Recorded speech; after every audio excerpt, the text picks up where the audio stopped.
fampelezan-kevitra teto Antananarivo renivohitra fa kosa nandeha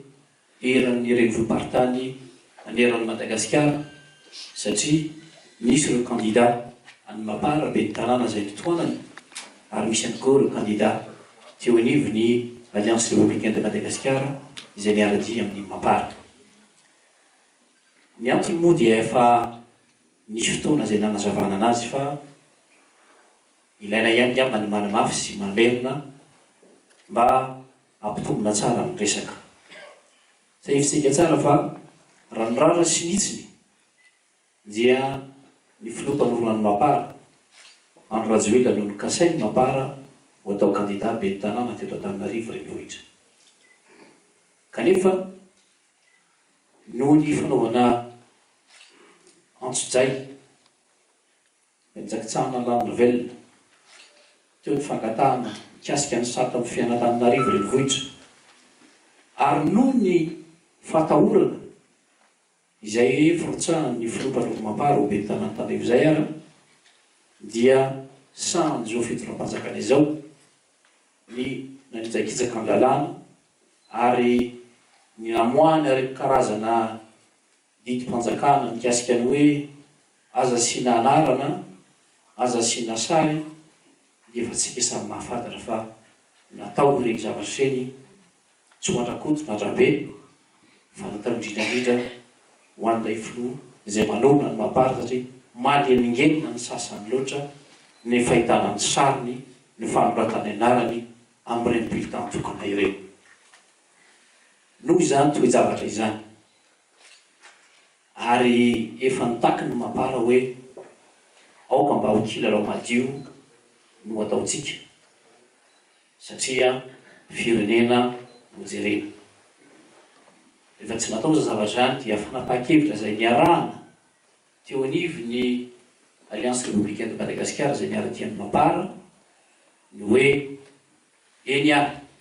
hoendriky ny fanoherantsika ny tsy fankataovantsika ny entraketraka izay atao ny fitondram-panjakana amin'ny fanitsatsahana amin'ny lalàna sy ny fanaovana ambolehitra ity sapana Antananarivo dia tsy androtsaky tsika candidat ho be ny tanàna eto Antananarivo. Fa kosa tiako marihana ilay voalaza teo hoe désaveu ve ho an'ny candidat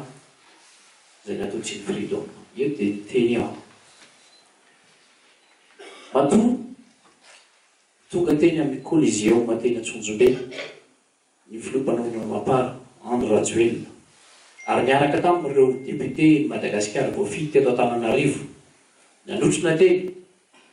tonga teny any koa ny tenako izay hitariny fampelezan-kevitra angamba dia midika zava-dehibe izany satria nisy ny fanambarana atao mampabe maso ny fanohanana sy ny firaisapo amin'ny candidat Ladina Rakotomazafy izay natolotry ny freedom ho be ny tanàna Antananarivo. Eto koa dia mariako fa samy volavolaina atao anatin'izany hoe tolona nanoherana ny jadona tamin'ny taona 2010 izany ny candidat natolotry ny freedom sy ireo mpiaradia ao anavon'ny Mapara. Tsy misy ny fifanoheran-kevitra vao mainka aza fifamenoana ary fifamomezan-tanana no tokony atao.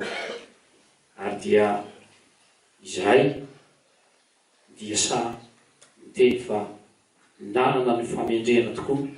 io candidat izay natolotra io ary afaka mirehare izy fa sangatrika ireo antoko lehibe sy goavana